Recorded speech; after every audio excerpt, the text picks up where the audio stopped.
Bienvenue sur Calais dans la roue, la communauté où on discute et analyse le cyclisme sur route. On arrive dans le top 5 des meilleures équipes avec Bora Hansgrohe, devenu Red Bull Bora Hansgrohe à l'approche du Tour de France. Nouveau sponsor, nouveau budget et donc nouvelles ambitions pour l'équipe, qui avait recruté Primož Roglič à l'intersaison pour rivaliser avec les meilleurs sur les plus grandes courses. Red Bull a remporté 24 succès avec 12 coureurs différents, des totaux similaires à l'année précédente. Là où elle a progressé, c'est dans la qualité des victoires, puisque la moitié a été obtenue en World Tour, contre 7 en 2023. Pour les monuments, la formation allemande n'a pas de coureur de référence. À San Remo, Matteo Sobrero est dans le premier groupe et tente sa chance à 1,2 km de l'arrivée. Il est ramené à la raison à 500 mètres par Pidcock, puis par le groupe des favoris dont il franchit la ligne en dernière position, 12e. Marco Haller est un anecdotique 33e au Tour des Flandres. À Paris-Roubaix, Jordi Meeus est au 4e échelon de la course, dont il règle le sprint, prenant une belle 8e position, son meilleur résultat sur un monument. Alexander Vlasov est dans le groupe pour finir 3e à Liège, mais ne peut faire mieux que 20 au sprint. En Lombardie, Roger Adria est dans le 3e groupe et termine aux portes du top 10, 11e. Pour le Tour d'Italie, le leader pour le général est Dani Martinez, accompagné par des lieutenants solides comme Florian Lipovic ou Max Sharman. Dani Van Poppel a carte blanche pour se glisser dans les arrivées groupées. Sur la première étape, Sharman réussit à suivre Pogačar et Narvaez, mais est battu au sprint par ce dernier. Il réalise aussi une très bonne perf sur le premier chrono, dont il termine 5 avant de rentrer dans le rang. Sur la deuxième étape, Martinez et Lipovic finissent tous deux dans le groupe d'outsiders derrière Pogačar. Malheureusement, l'Allemand est malade et contraint à l'abandon quelques jours plus tard. Sur les sprints, Van Poppel prend 2 places d'honneur, 5 et 6 sur les étapes 9 et 11. Consistant sur les chronos et meilleur grimpeur du commun des mortels, Martinez effectue un Giro très complet, avec 4 podiums d'étape. Il est très régulier tout au long des 3 semaines, ce qu'il n'avait jamais réussi à faire sur un grand tour jusqu'ici, et termine à une magnifique 2e place au classement général. Le Colombien est certes à 10 minutes de Pogačar, mais le Giro est amplement réussi pour Bora, même sans victoire d'étape. Sur le Tour de France, l'objectif est à minima le podium final avec Roglič. Il est notamment épaulé par Jai Hindley, vainqueur du Giro en 2022, et Vlasov. Ce dernier se fracture la cheville et doit abandonner après une semaine de course. Le tour commence correctement pour Roglič, 3 fois dans le top 4 à la mi-course, et qui semble au moins pouvoir rivaliser avec Evenepoel pour le podium au général. Lors de l'étape 12, le Slovène subit une grosse chute à 12 km de l'arrivée à Villeneuve-sur-Lot, et ne peut prendre le départ de l'étape suivante. Une chute dévastatrice de plus à la collection de Roglič sur les routes françaises. Cela force Red Bull à changer son fusil d'épaule, et à se remobiliser pour lutter pour les victoires d'étape. Van Poppel finit en fin de top 10 sur le dernier sprint du tour. Très actif en échappée lors de la dernière semaine, Hindley ne peut faire mieux que 8e sur l'étape 18 et termine 18e du général à Nice. Le tour est évidemment un échec pour la Red Bull. Revenu de blessure mais en forme incertaine, Roglič est le leader de l'équipe pour la Vuelta. Il est accompagné par une superbe équipe de grimpeurs avec Vlasov, Lipovic et Martinez, qui est sur le papier le leader de rechange après sa 2e place au Giro. Ce n'est pas le cas en pratique, puisque c'est le seul des 4 à exploser dès la première étape de montagne. Roglič s'impose lors des 2 premières arrivées au sommet, et semble sûr de sa force, malgré l'avance de près de 5 minutes laissée à O'Connor lors de l'étape 6. Vlasov se comporte en équipier modèle pendant ces 3 semaines de course. Il obtient 2 bons de sortie, échouant sur l'étape 15 à la 2e place à la surprise générale derrière Castrillo, et il est 4e le 18e jour. Lipovic finit 3 en échappée sur l'étape 6, ce qui le replace en 4e position au général, avec le maillot de meilleur jeune. Il est très consistant par la suite, effectuant ses tâches d'équipier sans jamais compromettre ses chances. L'Allemand perd néanmoins le maillot blanc sur l'étape 16 au lac des Covadonga et se classe 7 à Madrid. Pendant ce temps, Roglič grappille progressivement son retard sur O'Connor et s'impose en patron au sommet de l'Alto de Moncalvillo, reprenant le maillot rouge à 2 jours de l'arrivée. Le Slovène remporte sa 4e Vuelta, record absolu égalé. Le Tour d'Espagne est une réussite totale pour Red Bull, avec 3 étapes et la victoire au général.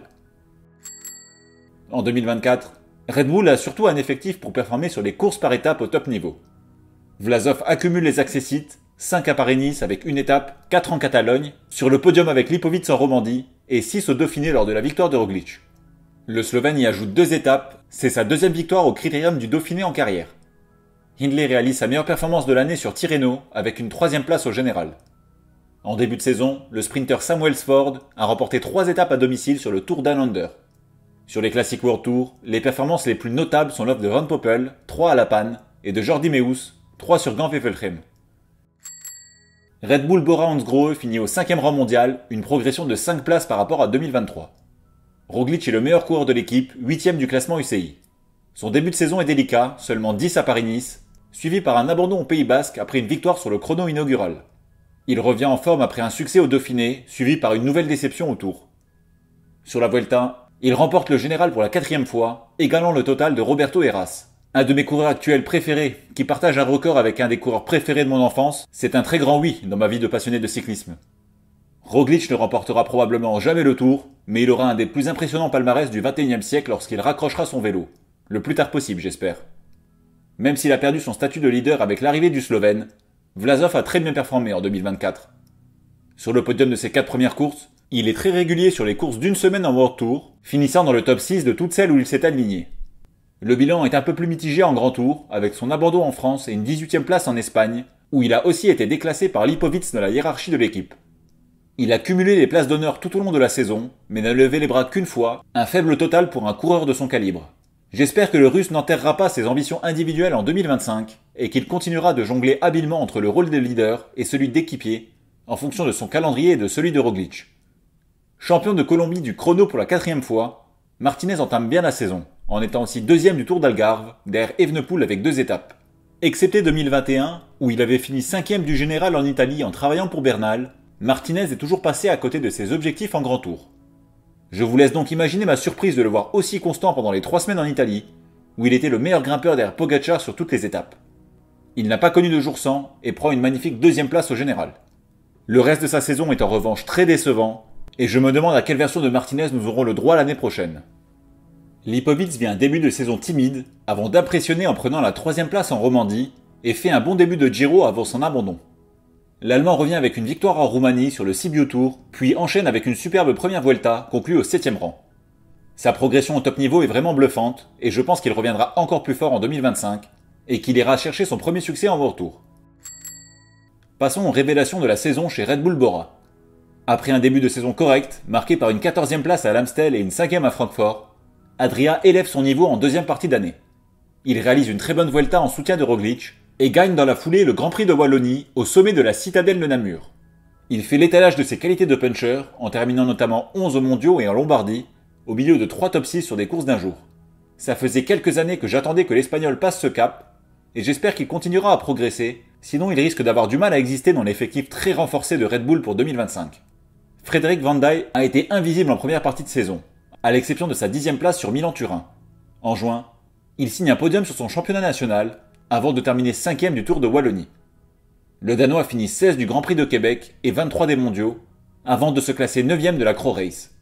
Ce n'est certainement pas le plus gros prospect que j'ai présenté ici, mais il a les qualités pour devenir un équipier très solide au top niveau, et j'espère qu'il aura l'opportunité de découvrir un grand tour l'an prochain.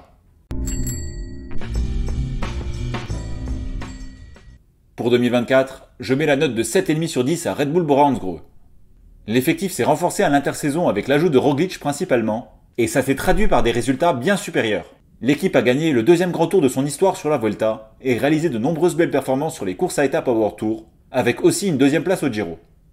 En revanche, elle s'est bien ratée sur le Tour de France, et les coureurs attendus comme Hindley, Sergio Higuita ou Lennart Kemna sont passés à côté de leur saison. Bora n'avait pas l'effectif pour rivaliser sur les classiques, mais ce pôle a bénéficié des apports massifs du nouveau sponsor Red Bull, avec les arrivées de Van Gils, Lascano, Pitti ou Tratnik pour 2025. La dynamique actuelle et les ajouts me laissent penser que Red Bull sera dans le top 3 avec UAE et Visma l'an prochain. Que pensez-vous de leur saison? Et top 3, 5 ou seulement 10 pour l'équipe en 2025? Je suis intrigué de savoir où vous les imaginez dans la hiérarchie, on en discute en commentaire.